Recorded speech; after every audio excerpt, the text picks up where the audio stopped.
Welcome, everybody. Appreciate you tuning in. Another Yieldstreet webinar that should be informative for you. Be sure to visit www.yieldstreet.com to learn more about our offerings and sign up to receive the latest updates on our webinars and market updates. If you're an originator, be sure to check out through the Raise Capital page or reach out to our originations team at originations@yieldstreet.com. We'll be answering questions for the final 10 minutes. This will go about 45 minutes, and you should have plenty of time to get your questions in. Hopefully we'll have some opportunity to answer those for you. So I am Joe DiDomenico, the Director of Retirement Services here at Yieldstreet. And I joined the company last year when my retirement administration company was acquired by Yieldstreet last year. And we produced a seamless way for our investors to use their IRA to make alternative investments. So I'm not an investment professional, but rather I'm more in the background, creating the tools that people need to make investments with their IRA account. And then we've got Tim Berry, a tax attorney specializing in self-directed IRAs for the last 20 years. And Tim and I have worked together on a number of projects over the years. So let's just get started. And, you know, I just want to put it out there to people that you maybe haven't heard much about using your IRA to invest in alternative and private investments. And you're not alone. The reason most people have not heard of this is because most people haven't done it. Less than 2% of all IRA assets are in retirement accounts that are in alternative investments. So there is not a lot of information put out about it, and we'll talk a little bit about why that is. So Tim, why don't we start off with you talking a little bit about why that's the case? Oh, why is that the case? Gosh, well, it goes back to what you said. Few people have heard of it. Most people, whenever you mention the word IRA or phrase IRA to them, they think, oh gosh, I've got to run down to the brokerage house and I've got to set up an account and I'm going to buy my stocks, bonds, whatever. But what the people don't realize is inside the tax code, the thing that actually creates these IRAs, it says an IRA is a trust. And the mind blower is, if you stop and think about it, if an IRA is a trust, it can pretty much do anything that any other trust can do. So we got all these people out there, I'm sure, watching who have trusts. They got their revocable living trust. They probably buy and sell real estate inside those things. Guess what? If your revocable living trust can do it, your IRA can do the same thing. So that's the big mind blower to me about IRAs is at the end of the day, all they are is trusts, and going even further, they're tax exempt trusts. You don't got to pay taxes in them if you do things right. So, right. Yeah, I mean, and then why don't people hear more about this? I mean, stop and think about it. Where do most of us get our financial information from? They might watch some financial TV show. They might watch a commercial on the Super Bowl. Who knows? But most of the time, it's not from people providing alternative investments. So therefore, there's no vested interest for a lot of these people to get that information. Right. And if you look at the tax code in the simple publication 590, which is, I think, 90 or maybe 100 pages long, it's written in layman's language. It doesn't even talk about stocks and bonds and mutual funds or brokerages or banks or insurance companies or real estate or precious metals. It basically just lists out the few things that you can't invest in, which are, it's a small number of things that you can't buy. Collectibles, they figure you're just going to buy a bunch of wine and drink it, and that's not really an investment. You aren't able to purchase life insurance because the spirit of the code is really for you to invest for your retirement. So if there's an arm's length from you as an individual with the transactions, and if the investment is for your retirement, you could probably do it. So let me ask you a question.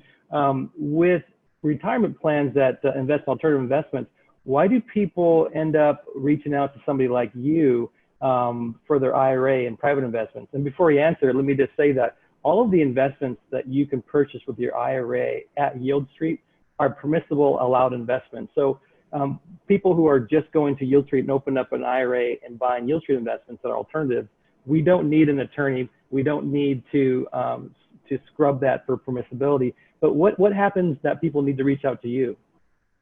Well, I hate to even tell you, Joe, the reason why people reach out to me is they've messed up. I think the legal term is they've screwed the pooch. So now, so now they're looking at a little love letter from the IRS, and then they madly search on the internet and they get my stuff that comes up on the internet. But it's whenever they've messed up that they come to me, and that's kind of a little weird segue here. The really cool thing about self-directed IRAs is really 99% of the time, people don't need an attorney.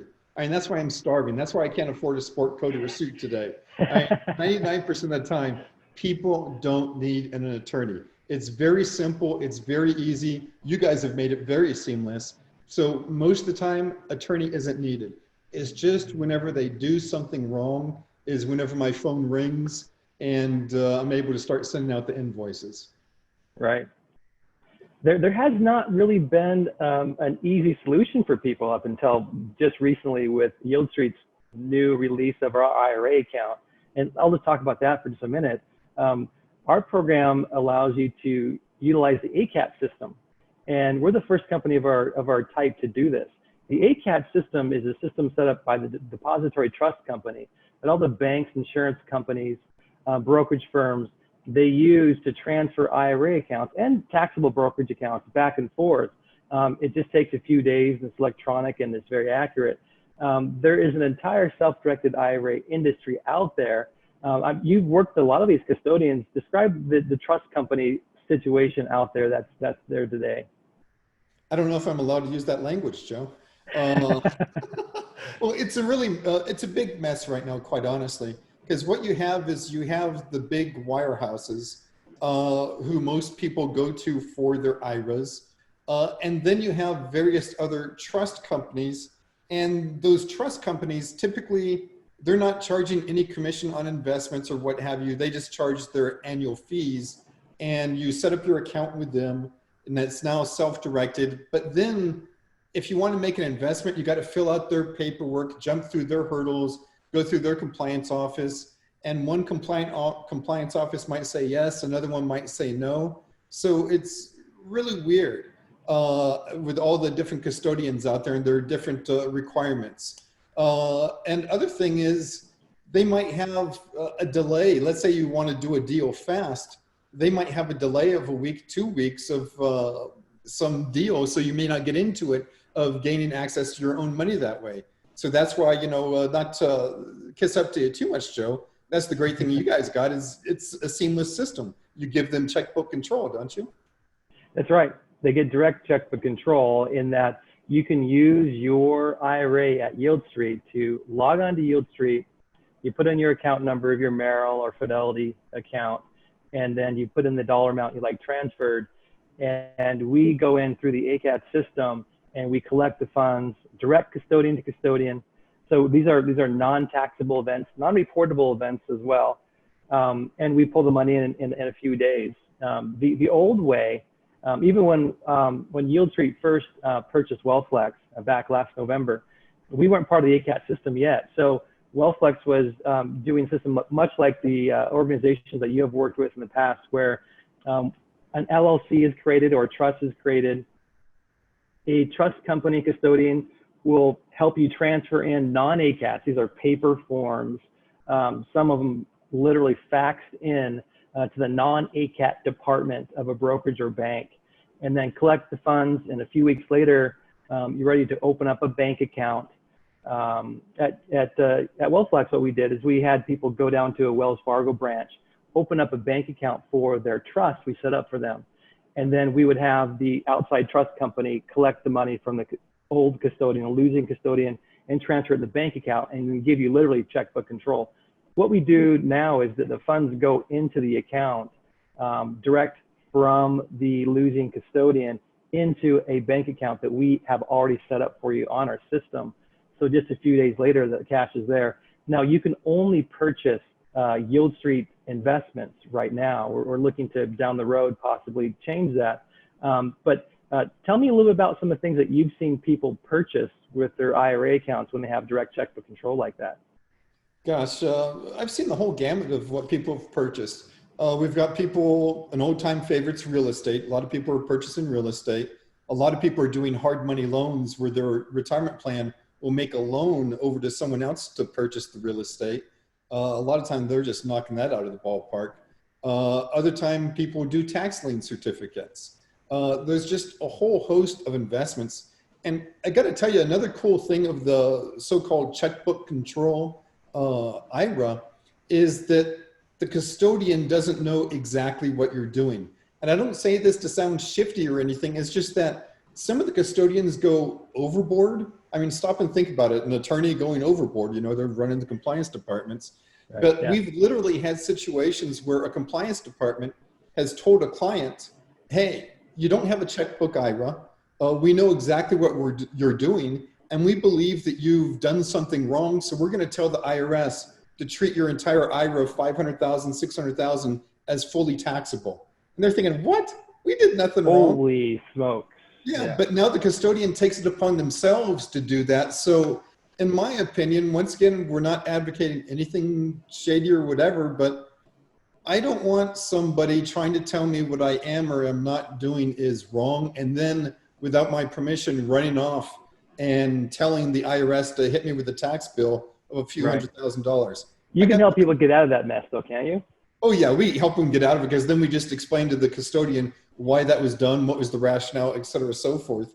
Mm-hmm. But, and then, you know, the custodian backs off, but gotta tell you, that ruins someone's whole day whenever they lose, you know, a couple 100,000 potentially. Yeah, they send you a 1099-R in the mail that says, here's your taxable event. Oh yeah, we told the IRS, add that to your income. Exactly. What are you supposed to do? No, Order another beer? You can't even go to a bar nowadays. Exactly. Exactly. Yeah. So sometimes people will go to you for when they're buying an asset and they're borrowing with their IRA account. Tell me about that a little bit. That's a great thing you brought up, Joe, because that's just a total mind blower. I guess the cool kids go like this nowadays. You know, I'm too old. You blow my mind. Yeah. Okay. Yeah, exactly. Okay, blow my mind. I'm ready for it. But here's the cool thing. Let's say you set up your IRA, and let's say it's a Roth IRA, and you put 1 cent inside that Roth IRA. I could do that. I could come up with a cent. Okay, what's that? I could come up with 1 penny. We're talking my language here. I am. I can't even do that. I mean, it's a sad life I lead. But here's the thing. You put that 1 cent inside the Roth IRA. And now let's say that you know somebody incredibly foolish, but incredibly rich at the same time. And they make a loan of, let's say, $1 million to your Roth IRA. Your Roth IRA all of a sudden has $1 million in it. Now, if that loan's for, let's say, 5%, and you can invest that money to generate 15%. And by the way, guys, I got to throw out the, thing, no guarantees, no, saying you can make $500 trillion next week. But if you can invest and outperform the loan interest that you're paying back to this rich and stupid person, that excess money stays inside your Roth. Now, there's probably some CPAs jumping up and down and saying, hold it. If your IRA goes out and borrows money, it has to pay taxes on the profits generated. And there's a fancy legal phrase, it's called UBIT. And that's right. In some situations, IRAs have to pay taxes on the profits generated inside of them. But if you know it sounds fair, because you weren't really using your IRA's money to make the investment, using 1 penny, and then somebody else's money to make that investment. And then you make all this money and you're feeling like it's going to be tax-free to you, but it's not. It's not, unless you know somebody who knows how to do things right, because there's all sorts of interesting ways that you can effectively get the use of that $1 million, make a bunch, have it grow tax-free so it's not subject to UBIT, give that other person their reasonable rate of return for the use of the money, and now you can be skipping down the lane happy knowing that you made some decent money inside of your Roth account. So the cool thing is, people don't feel like you're limited to the money inside your IRA. If you do things right, and if you know the right people, your IRA can borrow money. There's a lot of banks, you know this, Joe. There's a lot of banks out there that are willing to loan people on their IRAs too. Right. We're talking about Roth IRAs. We had a good question come up from Mr. Moore. When investing in liquid investments in an IRA, is it possible to invest your traditional IRA, then convert it to a Roth? Absolutely. Maybe even discount it discount the value because it's worth less because it's in your IRA. Have you heard anything about that? Oh, that goes back to your former life, doesn't it, Joe? A little bit. Yeah, and that's the cool thing, is if you have these assets inside your IRA and they're illiquid, and also the IRA has all sorts of rules and controls on it, that asset that theoretically is worth 100,000, it might only be worth 70,000 due to the various legal limitations. So now whenever you convert it over to the Roth, tax code says you have to pay taxes on the fair market value of the asset distributed. What's the fair market value? Well, if it has these legal requirements on it, fair market value drops down to 70,000 as opposed to 100, and you just saved a couple pennies. Right. So that's a constraint with borrowing money. You may have to pay income taxes on that leverage portion of the gains. Talk a little bit about the arm's length for self-dealing and what your IRA can't do business with certain entities, and how does that work? Cool. There's a section of the code called the prohibited transactions rules. And these prohibited transactions say that your IRA cannot engage in a transaction with either your parents, your kids, your spouse, or any business entities owned by those people. And that's just a vast overgeneralization. But in my way of looking at things, what's the population of America now? About 300 million, I think? 330, yeah. Yeah, 330. Between me and you, my parents, okay, I've got one surviving parent, I've got the spouse, and I've got, I don't even know how many kids, 3 kids. So that's 5 people I can't do these deals with. That's not a deal breaker for me. As long as some of the other 299,995,000, blah, blah, blah, blah, are out there that do deals, play ball. There's all sorts of deals out there waiting for me. So general rule, once again, your IRA can't engage in a transaction with anybody considered related to you. And they know my family pretty well because they don't consider siblings related. They just consider parents, spouse, and kids. And once again, this is a vast overgeneralization. Kids, don't try this at home. Talk to your advisor about the prerequisites, blah, blah, blah, blah.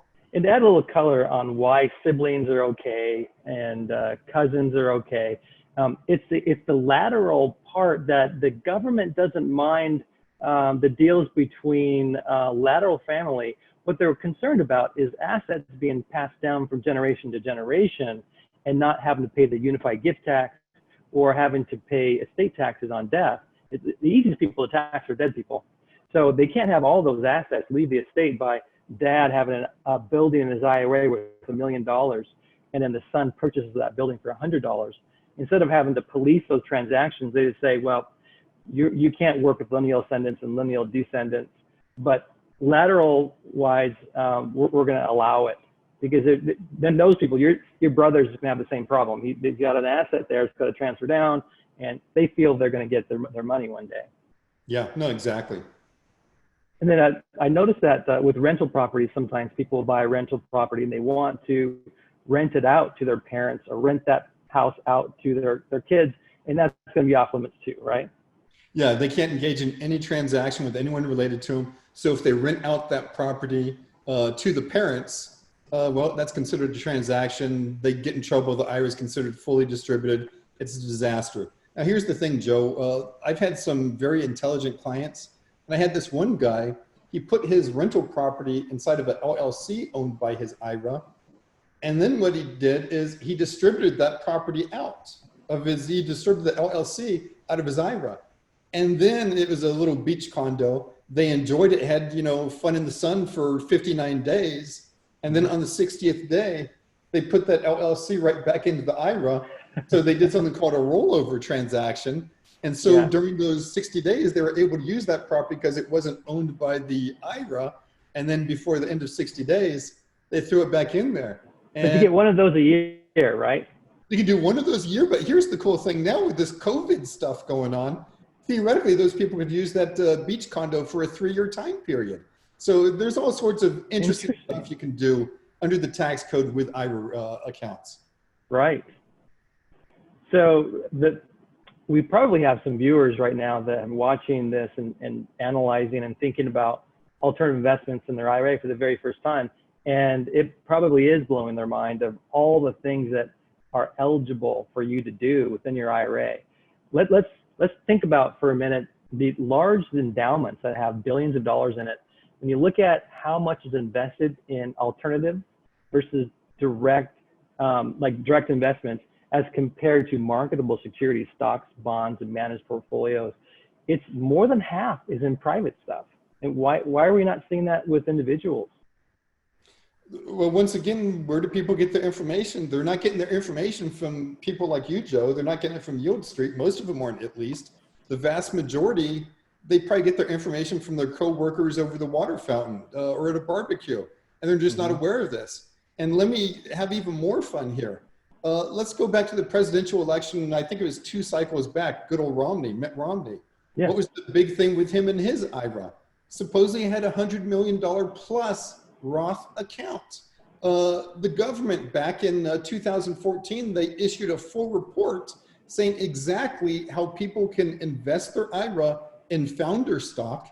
And now as that takes off and increases in value, that all occurs tax-free inside their IRA. It was, I think, one of the founders of Yelp. He started off with $5,000 and he ended up with over 100 million inside of his Roth account just by playing this game. You know, if they can do it, you can do the exact same thing. Right. Now with IRAs, there's also some asset protection things that happen. And you being an attorney, you can talk on that a little bit. Let's hear why people even think about asset protection when it comes to retirement plans. Sure. The big thing is, why wouldn't they think of asset protection? Because think about it. What was the old phrase about that one guy? Whenever they asked him about why does he rob the banks? That's where the money is. Yeah, that's where the money is. Right. Whenever somebody does something stupid or wrong, or maybe is accused of doing something stupid or wrong, and they're hit with a lawsuit, what do the bad guys want to get? The retirement asset. Why? That's where the money is. And so luckily, most states have laws that say your IRA is an exempt asset. Therefore, if the bad guys come barreling in and want to take the money away, it's the MC Hammer song. What was his song? Can't touch this. Can't touch this. Yeah. See the dance, Joe. Come on. I don't know about that. People don't want to see that. You're right. No, they can't touch that money. And even if the state doesn't have a law, if things get really bad, the bankruptcy code has a specific section saying your retirement plan is an exempt asset and the bad guys can't touch it. So that's the really cool thing about these IRAs too. They're tax exempt and they're exempt from the claims of creditors. And you see all these people trying to go offshore to do stupid stuff.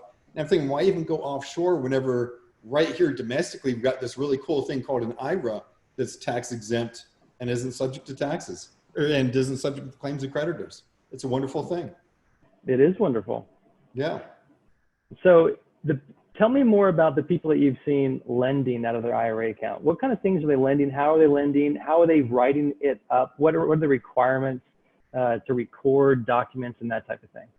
Well, here's the mind blower.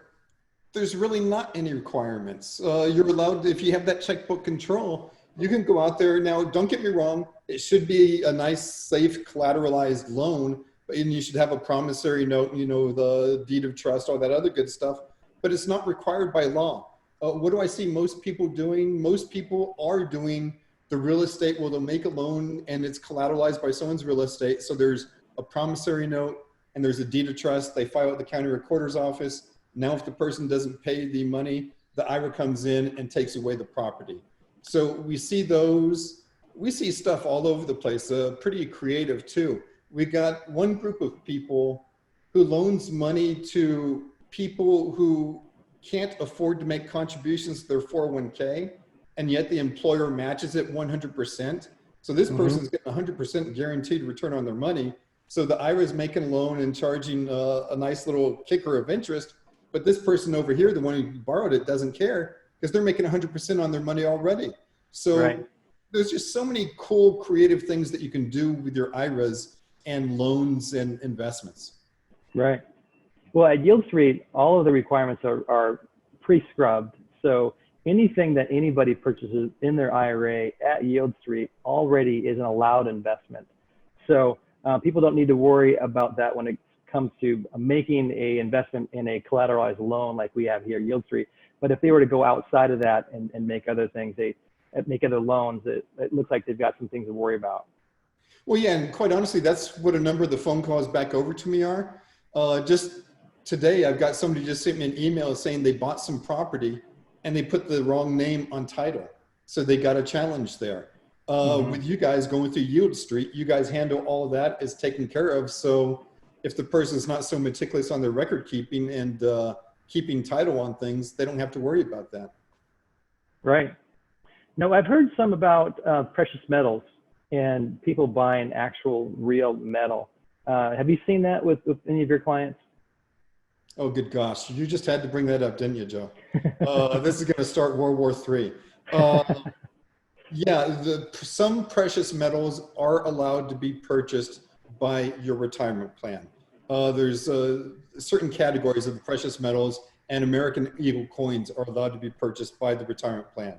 Then there's some people want to push it and they say, hey, can I dig a hole in my backyard and store all the precious metals on behalf of my IRA in the backyard?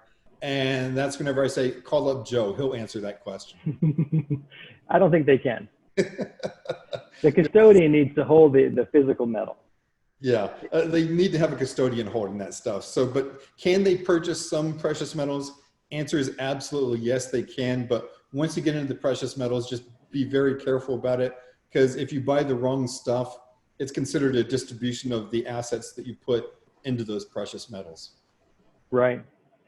What other things have you seen people do with their IRA accounts that maybe people haven't thought about doing? Well, we got the founder stock. If someone's starting off a small company or they have an opportunity to invest in a small company, they invest in that. But they can't run the company themselves, right? They shouldn't run the company themselves while it's owned by the IRA. That's a no-no. We have other things where people are investing. Well, I just had someone the other day, an email list. She has an email list of a bunch of real estate investors owned by her IRA, and she licenses it out to other people. They pay her money based upon the results of this email list, and it all goes back inside of her retirement plan, tax-free. It's a wonderful thing. So, I mean, you're really just limited by your imagination on this stuff, so long as it's not the life insurance, so long as it's not an S corporation, so long as it's not a old 57 Corvette, because that'd be considered a collectible. But once you get past that small subset of things, the world's your oyster. There's just so many incredible things you can invest in. I had one guy just yesterday on this one too. He called me up, and I don't know what to think about if this is allowable or not, but he's a doomsday prepper, and he bought a bunch of guns thinking the guns are going to be jacked up in price later on, and he'll be able to sell them for a higher price. I haven't researched that. I haven't looked into that. Don't know if that's a collectible or not. Well, I do know that it must be a legal endeavor for it to qualify as an eligible investment. So if he's buying the guns legally, I can't see how the IRS could say it's not eligible. It's an asset. Yeah, and he's keeping them, I don't know, vacuum sealed or something, because he wants to show the new buyers, you know, whenever the world comes to an end, that they're A-okay. But, you know, for that matter, oh, and here's a good one too, Joe. In this day and age, I've got a ton of people, just a ton of people hopping into the PPE bandwagon. They're doing all sorts of deals with the protective gear for the Corona stuff. So the masks, the garments and all that. So there's all sorts of weird deals going on with those too. So it's fascinating, all the different deals that are out there with retirement plans, what they can invest in and what they can do. Right. Now, the large firms that have had these IRAs for years, they're not really proactive about talking about all the things you can do with your IRA with them and the things that you can't do with them, because they are in the business of marketable securities. So most people who have an IRA, I would say 99% of all people who have an IRA account have it with a bank or a brokerage firm or insurance company. They have not seen any notice from those companies that say you could use your IRA for anything alternative. Is there a conspiracy out there? I hate to go that far because I don't believe that there is a conspiracy, but what do you think about just the lack of knowledge of this for just the overall American people on IRAs. Okay, do we really want to go down this rabbit hole of the conspiracy? We might as well, yeah. Okay, let's do it. Can we have some Twilight Zone music playing in the background? There you go. So here's the mind blower, and talk about lack of knowledge. And first off, I don't think it's conspiracy about why they don't tell people about this. I think it's just self-interest. They don't make a buck by having them go to Yieldstreet. They don't make a buck by having them buy a single family house. So therefore, they have no vested interest to say anything. But let's talk about their lack of knowledge. And this is just a mind blower. Once again, your IRA cannot engage in a transaction with anybody considered related to you. Now, here's the thing. Whenever little Johnny graduates from college and gets hired by the big brokerage house, who's the first person little Johnny calls to handle their investments? Mom and dad. It says, Mom and Dad, I want to handle your investments. And so Mom and Dad say, okay, little Johnny, here's our money. Now, little Johnny invests that money, including the retirement plan money, and little Johnny gets paid a commission. Right. If little Johnny gets paid a commission, that's a big no-no under the tax code. That's a prohibited transaction. So Mom and Dad's account is fully distributed. So the big brokerage houses, they've got to know about this, but they still do this. And in fact, in many times, they make it a requirement that whenever little Johnny gets a job with them, little Johnny has to move all their portfolios of their household to this brokerage house. And now whenever little Johnny gets paid a commission for trading his own IRA, boom, we've just blown up the whole IRA. So the brokerage houses, it's amazing how they're so knowledgeable about certain things that make them a buck, but they don't know anything about things that might be adverse to their interests. So that's my conspiracy theory for the day. Right. Well, when you talk about founder stock, we got a question from Mr. Lamont. So ownership of founder stock, how much of it if you own 1% of it, is it now off limits? If you already own the stock? You can own 100% of it, but the question mark is, are you providing services to that stock, and is that stock providing money or compensation to you? If you're providing services to that stock and or is providing you compensation, your ownership better be extremely low. I'm saying 5% or maybe even lower. But if it's just a stock where somebody says, hey, Tim, will you be so kind as to invest $100,000 in my new company? Hell, I could own 100% of that thing. There's no limitations whatsoever on that. Right. And we did get a question, also a follow-up on that. If Yieldstreet, for example, originates a loan and somebody's got an IRA, but they're related somehow to the organization borrowing the money, are they able to use their IRA to invest in that particular deal? And that's probably something we should take offline, because it does get very technical with percentage ownerships and control groups and some other things that we need to consider. And that's definitely when somebody would need to reach out to you and talk to you about their specific situation. Are they allowed to make this particular investment based on the circumstances? Yeah. It's a good thing you put it that way too, Joe, because I saw the black helicopter swooping behind you. And, yeah, they're watching us. Yeah, they are. They all are. Oh, that's funny. So we've got some other questions here. So is it possible to set up a self-directed IRA after the fact, meaning you already pull the money out of the account? So well, here's the thing. If you've got the investment in your personal name, you can't move it into an IRA. That's a no-go. You can't do that. But if you had the investment in an old IRA and then you took it out of that old IRA, and we still got 60 days clicking on the clock, or it's been less than 60 days, then we could move that investment into a new IRA. But you can't move assets that you personally already own into your IRA. That gets messy. And you can only contribute cash to an IRA, correct? You can't contribute an asset like a rental property and try to contribute it to your IRA. Correct. The only contributions have to be in the form of cash. And that messes up some people too, where they want to go in and renovate their house that's owned by their IRA. They want to swing the hammer. Can't do that. Same thing with the founder stock. I'm the world's greatest genius on business, and I want to put my stock inside the IRA, and then I'm going to contribute my genius, my business genius. Can't do that. That's a no-go. So there's limitations there. Yeah. We have a question, will Yieldstreet allow me to invest into Yieldstreet investments from an SD IRA with a non-Yieldstreet custodian? Not anymore, but there's actually no reason to anymore either, because our IRA program is so easy to use. You just open up the IRA and transfer the money in, all with clicks of buttons, and you don't need to fill out investment direction documents to your old custodian, and then they send the money to Yieldstreet. See, Tim, we had 100 and some, like a couple hundred IRAs that were with us before WealthFlex was purchased, and there was 22 different custodians that we had to deal with on those IRA accounts. So every time we had an interest, dividend, return of principal, which on a lot of these notes, they're every single month. You can see how many checks need to be sent to so many different custodians for so many different accounts for different reasons. And the custodian comes back and they ask us, is this a contribution or is this an interest? Is this return of principal? And then there's confusion. So it certainly was not scalable for Yieldstreet, and it's not scalable really for any other like any other private investment organization. It's not scalable unless it's automated. So we're the first company of its kind to automate this process. So this is brand new for us. We're really excited about it. Another question from Matt. I have an inherited IRA.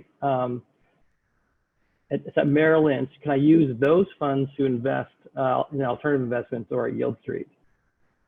What do you think about that, Tim, for inherited IRAs? I say, sure, bring it on down.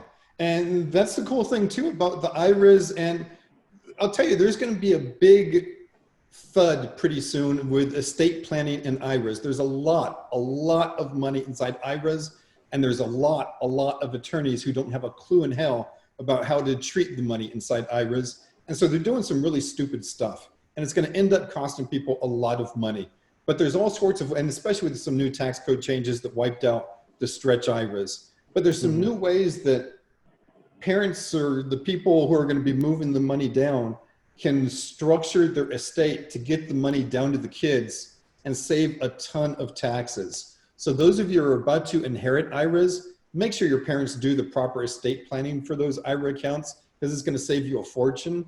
And for mom and dad, make sure you do the right estate planning, because your surviving spouse is going to appreciate it because they're going to get that much more. But as far as can an inherited IRA make these investments, simple answer is yes. They got to do things right, mind you. They can't do a rollover. They're going to have to do a direct transfer of the funds from Merrill Lynch over to you guys, but that's allowable. Just don't, like I said, don't do a rollover. Don't take control of the funds. That's going to blow things up. And there's some other limitations with inherited IRAs. They don't have as much asset protection like what we talked about, Joe, earlier.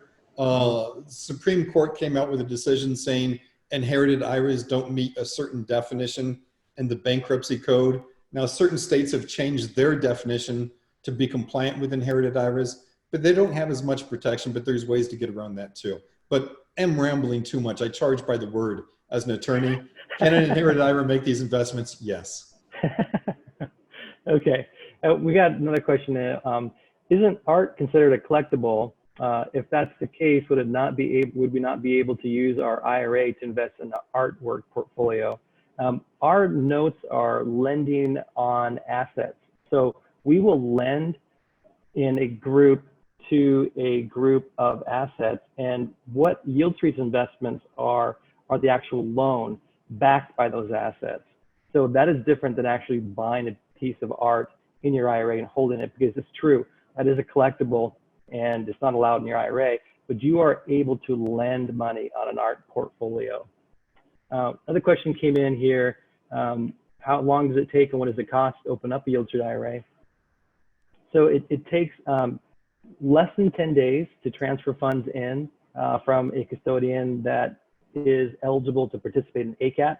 So any brokerage firm or any major name company that you've heard of most likely will be ACATs eligible. So 10 days is the stretch. Most likely just in a few days transfer your funds in. The costs are anywhere from $2.99 to $3.99 based on how much money you have in the account. If your account right now is over $250,000, we're not charging any fees to open up the account or to fund the account. We don't have any transaction fees. So after you do transfer the account in and you buy Yieldstreet investments, you can buy any number of them. And we don't have special holding fees or number of account investment fees or anything else that people typically charge. We just charge the annual fee once a year in January for the last year that you had an IRA with us. Let's go through some more questions here. If Yieldstreet is limited to their offerings, who do I talk to about other assets in my IRA? Probably somebody like you. Do you work with people who want to buy a private investment, Tim, in their IRA that's not a Yieldstreet investment? You know, I don't do investments. I just refer to people like yourself. I just deal with the legal stuff, the golly gee whiz legal stuff, investments. Talk to a real estate agent or go to a local investment club, and there's probably people looking to borrow money who secure it. So I don't do those so much. Are you able to set them up with checkbook control for their account? Oh yeah, we can help people with that, no problem. Okay. Let's see. More questions on founder stock. After the stocks have vested, can founders sell those stocks to IRA owned by founder, or is it still considered performing services and getting paid to the stock? So after their stock is vesting in their IRA account, are they able to sell it to themselves? Oh, who asked that? I can't see the names on. Mr. Kona. Well, I didn't. Let's not use 2:53, 2:35 p.m. So okay. I think, yeah. Well, I was just going to say, guys, we're going to have a pop quiz. Are you allowed to have a transaction with your IRA? Can you sell assets to your IRA? You know, it's the old Lost in Space thing, that robot. Danger, danger, danger. We cannot do that. It'd be too easy to load up your IRA or to pull money out of your IRA. So there's contribution limits to how much you can contribute to a 401k or how much you can contribute to an IRA account. And those are limited.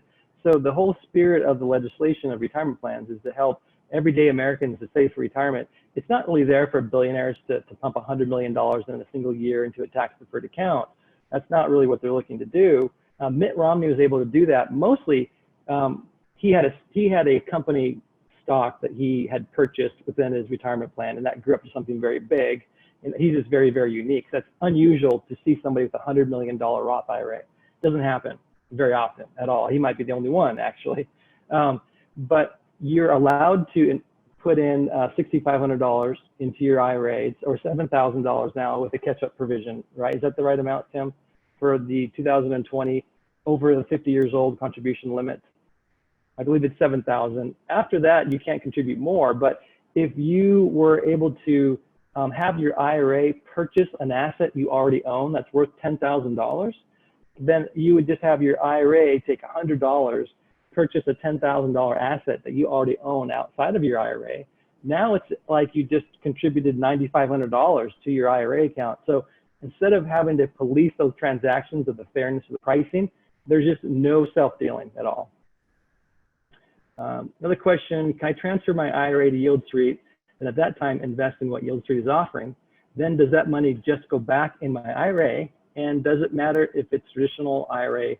And the answer to all of that is you can do all that, and that does happen. So you can go ahead and open up a IRA at Yieldstreet. You go online and invest in an offering, and you select, do you want your taxable account or do you want your IRA to make the investment?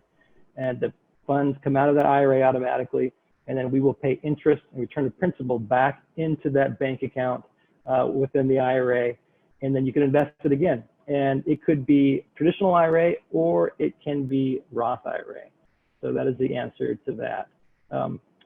We got a question here, the little Johnny example.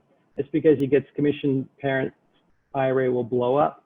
So yeah, describe that a little bit. What's wrong with if the broker is collecting a commission on the dad's IRA? That's problematic too? Yeah, that's a prohibited transaction. In fact, that's straight out of the IRS regulations saying that by a dad allowing his son to make money off of dad's money, the dad is allowing the son to use the income or the assets, the plan for their own benefit, fully taxable event. Right. Okay, we got a number of other questions, and hopefully we'll be able to engage with you offline and get some of these answered. But let's wrap up the webinar so we keep everybody moving. Last words. So for people looking to make private investments in IRA accounts, what advice can we give them to just help them out? Where do they go to find additional information? And is it a good idea? And just kind of, what are your feelings? I'm a little bit biased on the whole thing, because this is how I make a living, but I think it's probably the biggest no-brainer on the face of the earth. I do this myself personally. I don't have a single dime in traditional investments. I've got a bunch of dimes in non-traditional investments. I would have it no other way. I've got a lot more control over things. To me, it's just even safer because you're not subject to the guys with Robinhood moving the market in all sorts of stupid directions. You've got the alternative investments that those yahoos don't have control over. So I think it's just an absolute brainer. And I think the best thing you can do is just do it. Just jump in, not with all your money, mind you, but just start off so you get to understand how it works and you get comfortable with it. And once you get comfortable with it, you're going to wonder why you didn't do it a hell of a lot earlier. Yeah, I agree.